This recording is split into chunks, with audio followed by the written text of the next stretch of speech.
নমস্কার, সুপ্রভাত। কেমন আছেন আপনারা সবাই? পৌলমীর সংসারে নতুন একটি ভিডিওতে আপনাদের সকলকে জানাই স্বাগত। আশা করি আপনারা সকলে খুব ভালো আছেন। সকাল থেকে আজকে ওয়েদারটা পুরো এরকম মেঘলা মেঘলা, আর এত ভালো লাগছে। অন্যান্য জায়গায় শুনছি নাকি গতকাল রাতে প্রচুর বৃষ্টি হয়েছে, কিন্তু আমাদের এখানে সেরকম কিছুই হয়নি। ওয়েদারটা হালকা মেঘলা মেঘলা আছে, আবার মাঝে মাঝে মেঘছায় মেঘছায় রোদও বেরোচ্ছে। তো যাই হোক, সকাল সকাল ফুল তুলে নিয়ে চলে এসেছি। আর সকালে যা যা কাজ ছিল, ঠাকুরঘর পরিষ্কার করা থেকে শুরু করে মেয়েকে ব্রাশ করানো, চা খাওয়া, মেয়ের ব্রেকফাস্ট করানো, সমস্ত কমপ্লিট। আজকে সানডে, তো আজকে চলে এসেছি রুম ক্লিনিং করব বলে। তো আজকে চলে এসেছি রুমটা পরিষ্কার করব। তার কারণ কি না, আর অনেকগুলো কারণ আছে। প্রথম কারণ হচ্ছে আজকে আমার জামাইবাবু আমাদের বাড়িতে ডিনারে আসবে। গতকাল সন্ধেবেলায় হঠাৎ করেই দিদি জামাইবাবু এসেছে, শনিবার দিন ছিল। তো আমরা যে কেউ জানতাম না, সারপ্রাইজ দেবে বলে এসেছে। তো সেখান থেকে সোজা এসেছে আমার বাড়িতে, এত জিনিস নিয়ে এসেছে। তো তখন তো আমি পুরোপুরি আনপ্রিপেয়ার ছিলাম, তো কোনো কিছুই আমি অ্যারেঞ্জ করতে পারিনি। শুধু সামান্য বাড়িতে যে মিষ্টি ছিল সেটাই দিলাম। তো খুব খারাপ লাগলো যে, আর সত্যি জানতামও না আমি, তাই বারবার বলছি যে তুমি যদি একটু জানিয়ে আসতে। আর তখন ঘড়িতে বাজে 9:30। তো হাজব্যান্ডও দোকান থেকে এসে বেরিয়ে গেছে, ফলে আমি পুরোপুরি একটু হয়ে গেছিলাম যে কি করে দেব, কি দেব। এই প্রথমবার হয়তো এক দুবারই এসেছে আমার বিয়ের পর। তো যাই হোক, আর আজকে তাই কাল রাত্রিবেলাতেই ডিসাইড করেছি আমি আর আমার হাজব্যান্ড মিলে যে আজকে দিদিকে আর জামাইবাবুকে ডেকে খাওয়াবো।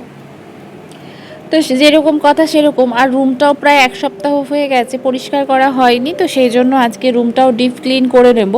আর বাইরেটাও মোটামুটি ক্লিন করব আজকে। ডাইনিং প্যাসেজটা তাও গতকাল ক্লিন করেছিলাম। বাবা এসেছিলো গতকাল জামাই ষষ্ঠীর নেমন্তন্ন করতে। গতকাল ভুল বলছি, এসেছিলো শুক্রবার। তো সেই দিন সকালবেলাটা ডাইনিংগুলো ক্লিন করে নিয়েছিলাম। তো আজকে রুমটা ক্লিন করব, কারণ রুমটা না খুব ধুলো নোংরা পড়ে নোংরা হয়ে গেছে। তো সেই জন্যই সকাল সকাল চলে এসেছি। আর আমার তো পার্টনার, তোমরা যারা আমার পুরনো ব্লগ দেখো জানো যে আমি যখন রুম ক্লিন করি ও মোটামুটি আমাকে ছেড়ে যায় না, ও সেখানেই থাকে। তো এখন ঝটপট করে সেজন্য সমস্ত কাজ করে নিচ্ছি। আর আজকে হবে মাটন। তো মা তো বাড়িতে মাটনটাই রান্না করব, আর লাঞ্চের মাটন ভাতই হবে আমাদের, আর ডিনারে ওদের মাটন আমি তুলে রাখবো। তো সেই জন্য ডিনারের জন্য বাইরে থেকেই খাবার অর্ডার করব ঠিক করেছি, কিন্তু সব পদ কি বাইরে থেকে অর্ডার করলে ভালো লাগে? তো সেজন্য মটনটা বাড়িতেই করব। তাছাড়া ফ্রেঞ্চ ফ্রাই থেকে শুরু করে দেখো আলু ভাজা সব দিন আমরা বাড়িতেও খাই। তো বাড়িতে সবাই খায়, তো একটু বাইরে থেকে খাবার আনলেই আমার মনে হয় ভালো। তো সেই জন্য ফ্রেঞ্চ ফ্রাই আর ললিপপ স্টার্টারে রাখবো, ললিপপ ফিশ ফিঙ্গার। আর মেন কোর্সে রাখবো হচ্ছে মেন যে খাবারটা থাকবে সেখানে স্যালাড থাকবে, তার সাথে থাকবে তন্দুরি রুটি বা বাটার নান। তো বাটার নানটাই আমি অর্ডার করব ঠিক করেছি। তার সাথে থাকবে হচ্ছে মাটন কষা, তার সাথে ফিশ ফিঙ্গার, ফ্রেঞ্চ ফ্রাই, এগুলোই রাখবো। আর তার সাথে স্যালাড থাকবে, মিষ্টি আম, এগুলো থাকবে। তো যাই হোক, এরকমই আমি একটা কিছু ভেবে রেখেছি। আর এখানে মোটামুটি সমস্ত কিছু বিছনা টিছনাগুলো ঝেড়ে নিচ্ছি। দেখো সত্যি কথা বলতে কি, ঘর গোছানো বা ঘর পরিষ্কার করা যাদের অভ্যাস আছে, তারা শত কষ্টের মধ্যেও পরিশ্রমের মধ্যেও কিন্তু ঘর দুয়ার পরিষ্কার করার চেষ্টা করবে। বিশেষত যখন বাড়িতে অতিথি আসবে। মানুষ একবার আসবে আমার বাড়িতে, যদি দেখে চারধারে নোংরা অগোছালো হয়ে থাকবে, আমারও যেমন সেটা দেখতে খারাপ লাগবে, যে আসবে তারও সেও দেখলে তার একটা বাজে ইমপ্রেশন পড়বে যে এত অপরিষ্কার করে থাকে। বা যাই হোক, যদিও আমার বাড়ি ঘর দোয়ার অপরিষ্কার নয়, তাও তোমাদেরকে তো বলেছি যে উডেন ফার্নিচারে খুব ধুলো পড়ে যায়, তো সেই জন্য আর কি। তো যাই হোক, মোটামুটি আমার ওই বেডসাইড টেবিলগুলো মোছা হয়ে গেছে। আর ওই ওপরটাও পুরোপুরি আমি মুছে নিয়েছি। আর এখন আসবো আমি আয়না ফায়না এগুলো মুছতে, টিভি, আয়না। আর যেহেতু 2 সপ্তাহ আগে পুরো ডিপ ক্লিন করেছিলাম চরণ কাকুকে দিয়ে সমস্ত সরিয়ে, তো সেরকম যে খুব ভীষণ নোংরা হয়ে গেছে সেটা নয়। আর ছোট বাচ্চাকে নিয়ে করা তো নয়, বোতলগুলো মাম্মাম বলছে আমি একটা একটা করে দেবো।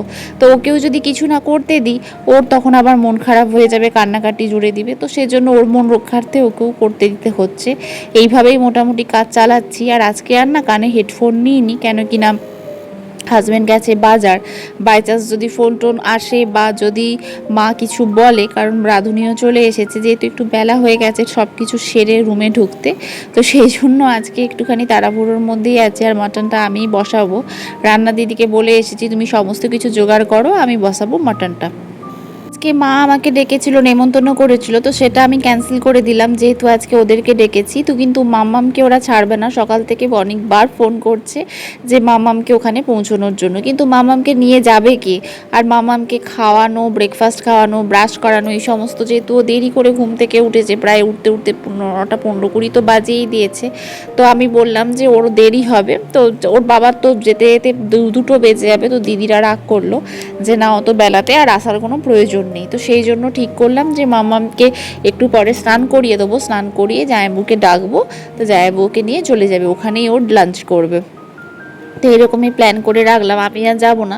তো আগে রুম টুমগুলো ঝেড়ে গুছিয়ে নিই, তারপরেই মাম্মামকে পাঠাবো।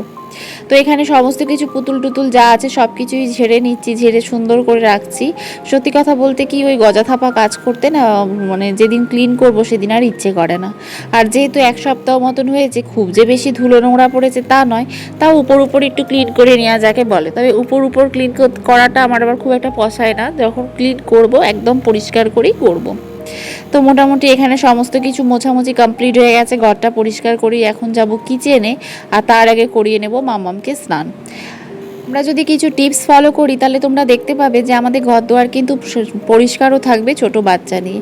প্রথমত যখন তোমরা বিছানা তুলবে প্রত্যেক দিন, তখন যদি একটু ধুলো টুলো দেখো, একটা ডাস্টার নিয়ে পরিষ্কার করে যদি একটু সঙ্গে সঙ্গে মুছে দাও, তাহলে দেখবে 5 মিনিটের মধ্যে তোমার কিন্তু জায়গাটা একদম পুরো ক্লিন না হলেও যতটা ক্লিন হওয়ার, অন্তত দেখতে দৃষ্টিকটু লাগবে না।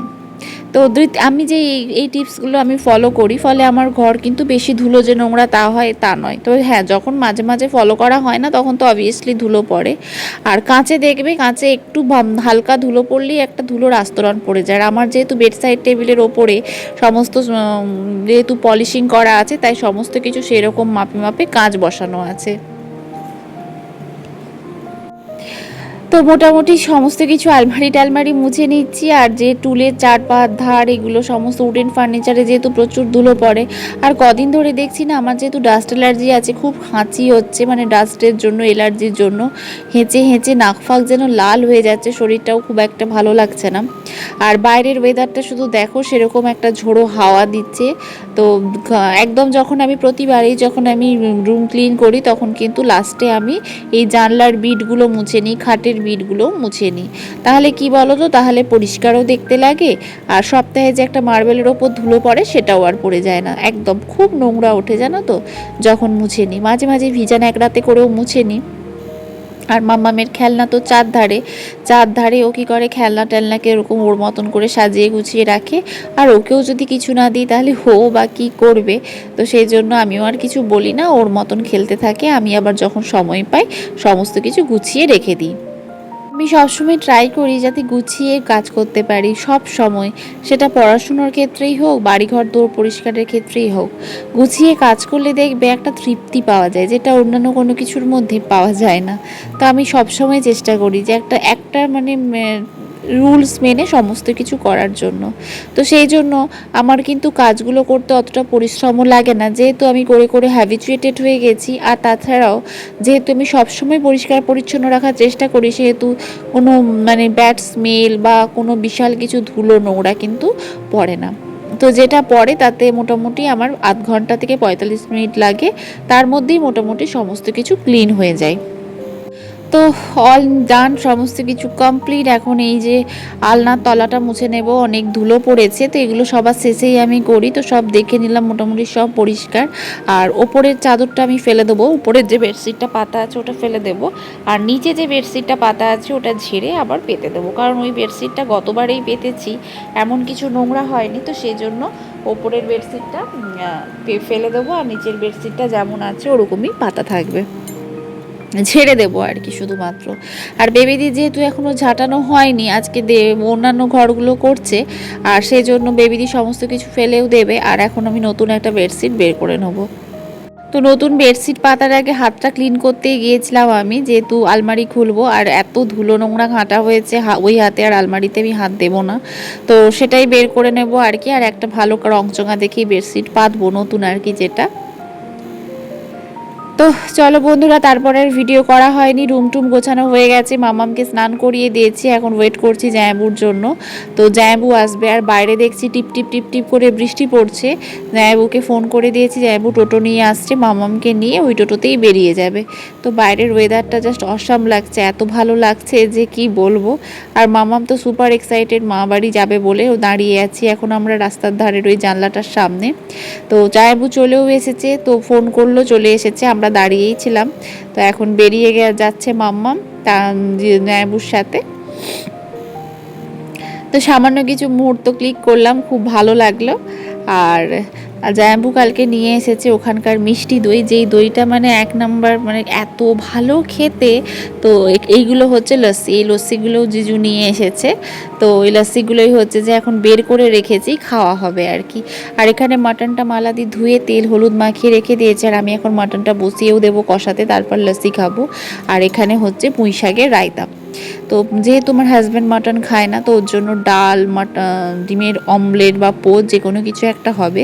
আর এখানে যে মাটনটা দেখো আমার কষানো প্রায় হয়ে এসেছে, চিনিও আমি দিয়ে দিয়েছি সমস্ত কিছু। তো এখন চাপা দিয়ে দেবো আরেকবার, তারপরে কুকারে দিয়ে দেবো।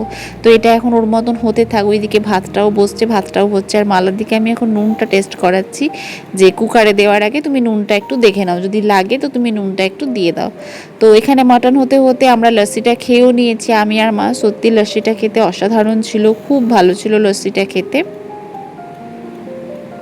তো খুব সুন্দর কষানো হয়েছে, মাংসটা আজকে জাস্ট দারুণ নিয়ে এসেছে। এখন কুকারে দিয়ে দেবো, আর কুকারে মাংসটা দিয়ে মালাদিকে বলছি তো তুমি সেটিটা কত কি পরে দেখবে, আমি স্নানে গেলাম। তো স্নান টান করে এখন চলে এসেছি, মাম্মামও চলে গেছে অনেকক্ষণ, মাম্মামের বাবাকেও খেতে দিয়ে দিয়েছি। ঘড়িতে এখন বেজে গেছে প্রায় 1:45।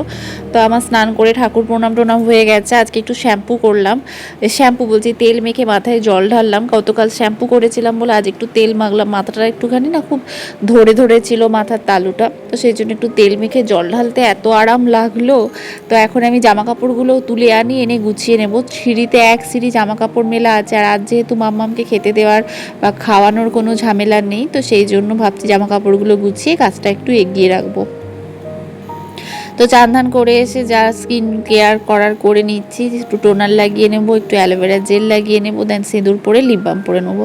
তো আমার একদমই সিম্পল, আমি বেশি কিছু অত ইউজও করি না, কিছু না, যতটা কমে করা যায় ততটাই চেষ্টা করি স্কিনকে ফ্রি রাখার জন্য। তবে টোনারটা না আমার গরমকালে ব্যবহার করতে খুব ভালো লাগে, তো সেই জন্য টোনারটা আমি ব্যবহার করি গরমকালে, খুব ভালো লাগে, খুব রিফ্রেশ লাগে। তো মামাম যখন থাকে তখন মামামকে নিয়ে বকবক করতে করতে কোন দিকে সময় কেটে যায় বোঝাই যায় না। তো এখন যখন নেই তো ওকে তো মিস করছি, আর ওর এই বকবকানিটাকে বেশি মিস করছি। তো অলরেডি 2-3 বার ফোন হয়ে গেছে আমাকে, মামাম তুমি কি করছো, আমার খাওয়া হয়ে গেছে। ওর মিমি ফোন লাগিয়ে দিচ্ছে, কথা বলছে। তো এখন ওরই জামা কাপড়গুলো ভাঁজ করে নিচ্ছি। আর বাইরে জানো তো মনে হচ্ছে এক্ষুনি বৃষ্টি নামবে, এত অন্ধকার করে রেখেছে, মেঘ কালো করে আছে। সত্যি কথা বলতে আমাদের মতন গৃহিণীদের কোনো সময় হাত ফাঁকা থাকে না। হ্যাঁ, হাত ফাঁকা থাকে, অবশ্যই হাত ফাঁকা থাকে বলেই আমরা ফোন ঘাঁটতে পারি, ম্যাগাজিন পড়তে পারি। এখনও পেপারের সঙ্গে যে ম্যাগাজিনগুলো দেয় সেই নেশা এখনও ছাড়তে পারি না, মাঝে মাঝে ম্যাগাজিনগুলো পড়ি, ভালো লাগে আমার পড়তে। যদিও সেইটা এখন অনেকই কমে গেছে, আগের মতন সেই ইচ্ছে বা নেশাটা নেই। এখন মনে হয় ফোন ঘাঁটি, ফোন নিয়েই পড়ে থাকি। তবে কাজ ফেলে রেখে না কিছু করতে ইচ্ছে করে না, মনে হয় কাজগুলো গুছিয়ে বসে করলে অনেকটা সময় পাওয়া যাবে। আর এখন তো এই জামা কাপড়গুলো গুছিয়ে রেখে যাব খাবার বাড়তে। আজকে যেহেতু মামাম নেই, রোজ না হলে মাই খাবার বাড়ে, তো আজকে ভাবছি একটু মায়ের সঙ্গে হেল্প করে দেবো। তো 3 নাম্বার যে টিপসটা আমি তোমাদেরকে দেবো, যখনের কাজ তখন করে নেওয়ার চেষ্টা করবে, কাজ ফেলে রাখবে না। দেখবে জামা কাপড় অনেকেই দেখেছি আমি টেবিলের মধ্যে জমা করে একদম মানে রুমের মধ্যে ভর্তি করে রাখে, কেউ আবার একটা যেই রুমটা ব্যবহার করে না সেই রুমে সোফাতে ভর্তি করে রাখে, খাটে ভর্তি করে রাখে, সত্যি দেখতে খুব জঘন্য লাগে। সে মানে এখন না হয় 2 দিন পর বা 4 দিন পর তো সেগুলো গোছাতেই হবে, বরঞ্চ আরও বেড়ে যাবে। তো যখনের কাজটা যদি তখন করে নিই তাহলে কাজটার টাইমটাও কম লাগবে, ঘরটাও পরিষ্কার লাগবে, অগোছালো হয়ে থাকবে না, দেখতেও ভালো লাগবে। আর যেখানে জিনিস সেখানে অর্গানাইজ করে রাখলে সহজে পেয়েও যাবে, আর তা একটা টানতে গিয়ে 5টা পড়েও যাবে না, ভেঙেও যাবে না। তাই মাম্মামের প্রত্যেকটা জিনিস সব যেখানে যেটা সেখানে সেটা রাখার, যেমন যেখানে বড় প্যান্ট ছোটো প্যান্ট রাখার সেখানে এগুলো রাখি, যেখানে নর্মাল জামা রাখার, যেখানে টি শার্ট রাখার, যেখানে বারোমুন্ডা রাখার, আমি এইভাবে সুন্দর করে অর্গানাইজ করে রাখি। ফলে যখন যেটা চাই তখন সেটা কিন্তু আমি হাতের কাছে পেয়ে যাই, এবং একটা পারতে গিয়ে কিন্তু আমার সবগুলো পড়েও যায় না, ভেঙেও যায় না।